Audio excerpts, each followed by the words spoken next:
Ayun, good morning Saturday, August 8, 2026. Eto po, meron tayong gagawin ngayon sa ating Nissan Sentra. Subukan natin itong matesting yung fuel pump. Mechanical fuel pump ng Nissan Sentra.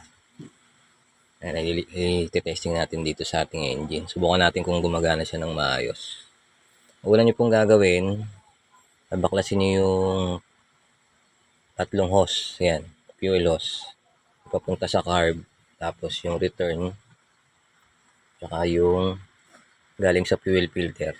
In niya, ayan. Pag natanggal nyo na po yan, sunod yung tatanggalin, yung dalawang 12mm bolt dun sa gilid, ayan.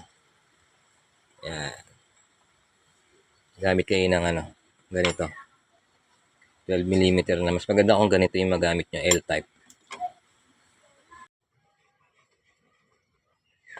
Ito po, tanggalin na natin. Naluwagan na natin yung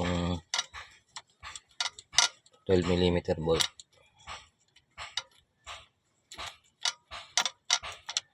Yan. Ito yan. Gawin na natin. Galaw-galawin nyo lang. Yan. Tanggal naman siya. Ayan, sumama yung kanyang fibra. Kasi ganun lang din po yung pagbalik. Lagay nyo lang ulit to. Tapos, ayan, may nakasulat naman yan. Ito yung in, yung mababa. Mas mababa siya. Ayan. Yan yung sa linya ng fuel filter. Yan yung lalagay natin. Yung linya na ito, fuel filter. Para hindi kayo magkamali.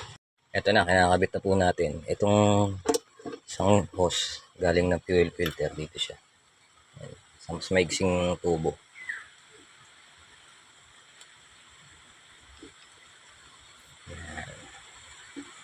Pag nakikipitan nyo na po yung mga clamp, pwede nyo na paanda rin para matesting nyo kung may papasok na gasolina dun sa, sa carb. Silipin nyo lang sa sight glass dito sa gilid. Wala po.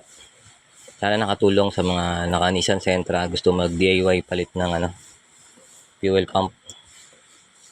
Pinoy Nilo Projects. Maraming salamat.